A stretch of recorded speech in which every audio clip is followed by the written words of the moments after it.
সিঙ্গারা বিক্রি করে মাসে 1.5 লাখ টাকা আয় করছেন মাদারীপুরের সুলতান। দালালের খপ্পরে ইউক্রেন যুদ্ধে টাঙ্গাইলের নাজির। স্বপ্ন ছিল রাশিয়ায় চাকরি, যেতে হলো ইউক্রেন যুদ্ধে।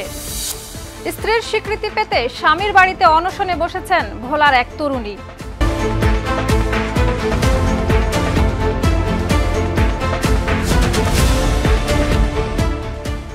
দর্শক, আমন্ত্রণ মাই টিভি গ্রামীণ নিউজে। এতক্ষণ দেখছিলেন শিরোনাম, সাথে আছি আমি শাহিদা রুবি। শাইনি চুলে এখন হবে সব হেয়ারস্টাইল। সিল্কোর দ্বিগুণ শাইনি চুল প্রতিদিন। ভ্যানে একটি দোকান থেকেই মাসে লাখ টাকা আয় করছেন কারি মোহাম্মদ সুলতান। বরগুনা জেলার পাথরঘাটা উপজেলার বাসিন্দা সুলতান জীবিকার তাগিদে একসময় চলে আসেন মাদারীপুরে। পরবর্তীতে পরিবারের সদস্য বাড়তে থাকায় মসজিদের ইমামতির সম্মানী দিয়ে সংসার চালানো তার পক্ষে ছিল কষ্টকর। এরপর সিঙ্গারা পুরীর দোকান দিয়ে সফলতার মুখ দেখেন তিনি। বিস্তারিত রিপোর্টে। একের পর এক ভাজা হচ্ছে সিঙ্গারা, পুরি, পেঁয়াজু, আলুর চপ। আর ভাজা শেষ হওয়ার সাথেই তা গ্রাহকের প্লেট থেকে মুখে। একটি ছোট ভ্যানে চুলার আগুনে গরম গরম ভাজা হচ্ছে এসব মুখরোচক খাবারগুলো। আর এই ভ্যানের দোকান দিয়ে মাসে আয় হচ্ছে লাখ টাকা। শুনতে অবিশ্বাস্য হলেও এমনই অসম্ভবকে সম্ভব করেছে কারি মোহাম্মদ সুলতান। দীর্ঘ 27 বছর ইমামতির পর জীবনযাত্রার তাগিদে শুরু করা তার এই ছোট্ট ব্যবসাটি এখন রূপ নিয়েছে সাফল্যের গল্পে। আল্লাহর রাসূলের হাদিসে আছে যে ব্যবসার ভিতর বরকত। আমি বরকত ছিল, আমি পাইছি আলহামদুলিল্লাহ। ওনার খাবার মানগতটা খুব ভালো, সিঙ্গারা, পুরি সবকিছু স্পেশাল, খুব ভালো চলে। এই জন্য ওনার এখানে চাহিদাটা বেশি। এই জন্য আমরা সবাই বিকেলবেলা আসা এখানে খাবারটা খাই। বরগুনা জেলার পাথরঘাটা উপজেলার বাসিন্দা হাফেজ কারি মোহাম্মদ সুলতান 1990 সালে জীবিকার সন্ধানে চলে আসেন মাদারীপুরে। ইমামতি করেই জীবনের বেশিরভাগ সময় পার করেন তিনি। তবে পরিবারের সদস্য সংখ্যা বাড়তে থাকায় মসজিদের সম্মানী দিয়ে সংসার চালানো হয়ে পড়ে কঠিন। 2012 সালে মাত্র 3000 টাকা পুঁজি নিয়ে শুরু করেন ভ্রাম্যমাণ মুড়ি ও নাস্তার দোকান। ধীরে ধীরে দোকানে যোগ হয় পুরি, সিঙ্গারা, পেঁয়াজু, আলুর চপ, বেগুনি এবং ছোলা দিয়ে মুড়ি ভর্তা। আমি তো ইমামতি করতাম, তো ইমামতির পাশাপাশি কষ্ট হয় চলতে ছেলে মেয়েদেরকে নিয়ে। তো আলহামদুলিল্লাহ, আল্লাহ শুকুর, বড়দের মশারাক্রমে আমি মাদারীপুর আসি। এরপর পরামর্শ করে একটু ব্যবসা শুরু করি। আমি ছোলা বুট, মুড়ি, পেঁয়াজু, বেগুনি, আলুর চপ, ডিমের চপ, পুরি, প্রায় 7-8 রকমের আইটেম। এখানে পুরি, সিঙ্গারা, আলুর চপ, বেগুনি, মুড়ি, ছোলা বুট ইত্যাদি সবকিছুই আছে। বর্তমানে তার দোকানে প্রতিদিন বিক্রি হয় 4 থেকে 5,000 টাকার খাবার। মাস শেষে আয় দাঁড়ায় 1.5 লাখ টাকা। খরচ বাদে লাভ থাকে 40 থেকে 50,000 টাকা। এই আয় দিয়েই তিনি পরিচালনা করছেন 6 সদস্যের সংসার। সন্তানদের করেছেন হাফেজ, কারি এবং মুফতি। এমনকি তিনি ও তার স্ত্রী হজ পালনের সুযোগ পেয়েছেন এই ব্যবসা থেকে সঞ্চিত অর্থে। প্রত্যেকটা আইটেমে শুধু ডিমের চপ 10 টাকা, আর বাকি সব 5 টাকা করে। আর ছোলা বুট, মুড়ি যদি সব ভাজা পোড়া দিয়ে ইফতারি সিস্টেমে খায় তাহলে 30 টাকা। আলহামদুলিল্লাহ ডেলি 3-4 হাজার টাকা হয়, মানে বেচা কিনা। সুলতানের দোকানে দুপুর 3টা থেকে রাত 10টা পর্যন্ত চলে খাবার বিক্রি। প্রতিদিন সেখানে ভিড় করেন নানা বয়সী ও শ্রেণী পেশার মানুষ। কেউ রিকশায় বসে খান, কেউ বা প্যাকেটে করে নিয়ে যান বাড়ি। সবচেয়ে জনপ্রিয় খাবার মুড়ি ভর্তা, যা খেতে মানুষ আসেন গোপালগঞ্জ, রাজ্যের এমনকি শরীয়তপুর থেকে। সিঙ্গারা, পুরি, পেঁয়াজু খুব ভালো। ওনার বুট আছে, ছোলা আছে, খুব ভালো। অনেক দূরে তো না সে খায়। এই স্কুলের ছেলেরা পেলেরা আসে আর দুপুরে লাঞ্চ করে, তাদের লাঞ্চ আনা লাগে না। খুব ভালো ওনার খাবার, খুব উন্নত মানের খাবার। আমাদের বাসায় যে শরীয়তপুর, আমরা মাদারীপুর আসলে আর তার কাছ থেকেই মাঝে পুরি, সিঙ্গারা আমরা এগুলো খাই। স্থানীয়রা জানান, বর্তমান সময়ে যেখানে ভেজাল মুক্ত খাবার পাওয়া কঠিন, সেখানে হুজুরের খাবারে কোনো ভেজাল নেই। আর তাই তো প্রতিটি আইটেম হয় সুস্বাদু ও স্বাস্থ্যসম্মত। এখানে আসছি সিঙ্গারা, পুরি, ভাজা পোড়া সব খাওয়ার জন্য। প্রতিদিন স্কুলের শেষে এসে এনার দোকান থেকে সিঙ্গারা, পুরি, ভাজা পোড়া এসব খাই। ইনি আমাদের খুব পরিষ্কার এবং পরিচ্ছন্নভাবে এগুলো সার্ভ করে। ওনার খুব খাবার খুব গুণগতমান ভালো, পরিষ্কার পরিচ্ছন্ন ভাবে এখানে উনি বেচাকিনি করে। সুস্বাদু ও স্বাস্থ্যসম্মত খাবার বিক্রি করে সকলের মুখে সর্বদা হাসি ফুটিয়ে যাক কারি মোহাম্মদ সুলতান, এমনটাই প্রত্যাশা সকলের। টাঙ্গাইলের নাজির উদ্দিন রাশিয়ায় গিয়েছিলেন চাকরির আশায়। সেখানে গিয়ে এখন তিনি ইউক্রেন যুদ্ধের রণাঙ্গনে। 16 এপ্রিলের পর থেকে পরিবারের সঙ্গে আর তার কোনো যোগাযোগ নেই।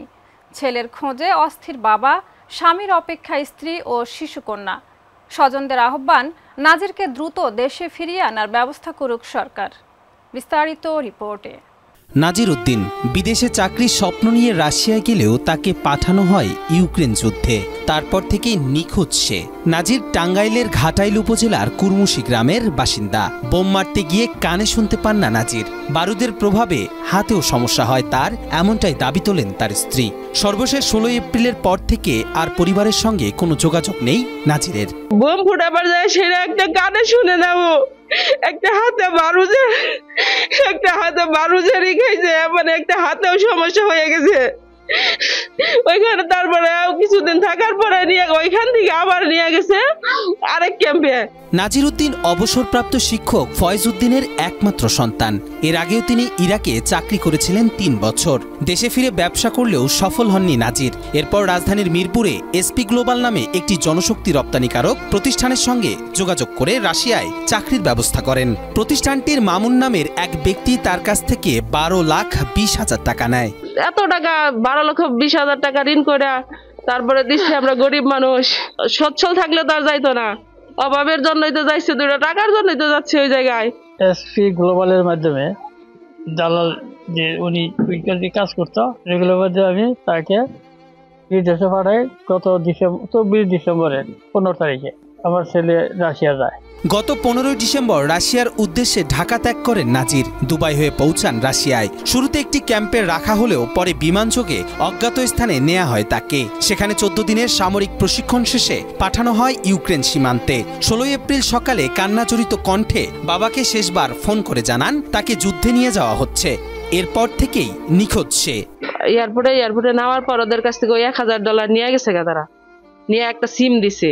সিম দেওয়ার পরে ওইখান থেকে নিয়ে গেছে একটা হোটেলে নিয়ে ওইখানে একদিন রেস্টে রাখছে, রাইখা ওইখান থেকে নিয়ে গেছে আবার আরেক ক্যাম্পে। 14-15 দিন ট্রেনিং করায়। ট্রেনিং করার পরে 30 কেজি 35 কেজি ওজন নিয়ে দৌড়াদৌড়ি করা লাগছে। 2-3 কিলো রাস্তা ওদেরকে দৌড়াইছে। আবার ওই কোন দিয়া যেগুলা ট্রেনিং গুলো আছে সেনাবাহিনী সব ট্রেনিং গুলা করাইছে। ওইখান থেকে আবার নিয়ে গেছে ইউক্রেন। 14-15 দিন ট্রেনিং করার পরে আবার ইউক্রেন নিয়ে গেছে। ইউক্রেন নিয়ে যাওয়ার পরে ওইখানেও আবার ট্রেনিং করাইছে। চাকরির লোভ দেখিয়ে ছেলেকে যুদ্ধক্ষেত্রে পাঠিয়ে প্রতারণা করেছে দালাল চক্র। তাই সরকার ও রাশিয়া দূতাবাসের কাছে ছেলেকে উদ্ধারের দাবি জানিয়েছেন নাজিরের স্বজনরা। আমার একটা ছেলে আমার কামাই আমার বিয়ে গেছে, কাজে সরিয়ে গেছে। আমার ছেলেকে আমার ফেরত এনে দেয়। আমরা সরকারের কাছে জোর দাবি করি যে আমার বাইকে যেন মানে সুস্থভাবে আমরা দেশে ফেরত পাই। ডক্টর ইউনূস স্যারের কাছে আমার একটাই আবেদন, একটাই দাবি, ডক্টর ইউনূস স্যার যেন আমার স্বামীকে দেশে ফিরে এনে দেয়। আমার এই বাচ্চা জানি মুখের দিকে তাকাইয়া ডক্টর ইউনূস স্যার জানি আমার স্বামীকে দেশে ফিরে আনে। কবির চৌধুরী চয়, মাই টিভি। স্ত্রীর স্বীকৃতি পেতে স্বামীর বাড়িতে অনশনে বসেছেন রুজিনা বেগম নামের এক তরুণী। তার দাবি, গোপনে তাকে বিয়ে করেছিলেন ভোলার সাইফুল্লাহ মানসুর। বাসা ভাড়া করে দীর্ঘদিন তাকে রেখেছিলেন ঢাকায়। এক পর্যায়ে তাকে বলা হয় বাড়িতে চলে আসার জন্য, কিন্তু বাড়িতে চলে আসার পরে গা ঢাকা দেন স্বামী সাইফুল্লাহ সহ তার পরিবার। এর বিপরীতে অনশনে বসেন রুজিনা। তার এই অনশন নিয়ে এলাকায় চাঞ্চল্যের সৃষ্টি হয়েছে। বিস্তারিত রিপোর্টে। স্ত্রীর স্বীকৃতি পেতে স্বামীর বাড়িতে অনশনে বসেছেন এক তরুণী। প্রেমিককে বিশ্বাস করে প্রথম স্বামীর ঘর ছেড়ে দ্বিতীয়বার শুরু করেছিলেন সংসার, কিন্তু সেখানেও ভয়ানক ধোঁকা খেয়ে এখন অনশনে বসেছেন এই তরুণী। ভুক্তভোগী নারী বলছেন তাকে স্ত্রীর মর্যাদা দিতেই হবে। এখন আমি স্বামী স্বীকৃতি, আমি তার স্ত্রী স্বীকৃতি চাচ্ছি। এভাবে আমার কাছে ছিল, এমনকি শারীরিক সম্পর্ক তার সাথে আমার সবকিছু হয়ে গেল। 2 মার্চ ভোলার মুজিবনগর ইউনিয়নের বাসিন্দা রুজিনা বেগম নামের এই তরুণী ছুটে যান উপজেলার 6 নম্বর ওয়ার্ডের বাসিন্দা সাইফুল্লাহ মনসুরের বাড়িতে। রুজিনা বেগম জানান, সাইফুল্লাহ মনসুর তার দূর সম্পর্কের ফুফাতো ভাই। 3 বছর আগে তাদের মধ্যে প্রেমের সম্পর্ক গড়ে ওঠে। পরিবারের অজান্তেই তারা পালিয়ে বিয়ে করেন। তবে এই ঘটনার অন্তরালে রয়েছে আরেক ঘটনা। পারিবারিক পছন্দে বিয়ে হয় রুজিনার, কিন্তু সেখানেও সংসার করতে দেয়নি সাইফুল্লাহ। সে সংসার থেকে তাকে বের করে নিয়ে আসেন তিনি। আমার আব্বু আমারে বিয়ে দিয়ে দিবে, আমি রাজি না। পরে বিয়ে দেওয়ার পর বিয়ে দিয়ে দিছে, আমি সাইফুল্লাহ মানসুরের জানাইছে বলছে তুমি ওখানে যেয়ে সুখে থাকতে পারবে না, যেভাবে হোক ওখান থেকে আমি তোমার নিয়ে আসবো। পরে আমি বলছি কিভাবে আসবো? পরে বলছে তোমার খালার বাসা থেকে তো পড়াশোনা করো, তাহলে ওখানে আসো, আমি ওখান থেকে নিয়ে আসবো। পরে সে আমার ওখান থেকে নিয়ে আসছে।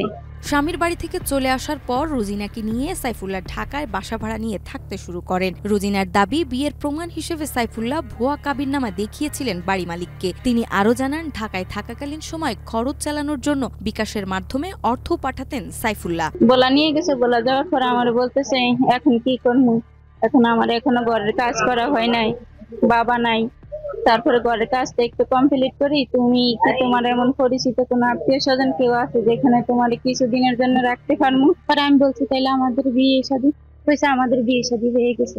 পরে আমি কে তাইলে আমাদের কি ফ্যামিলির কাউকে লাগবে না?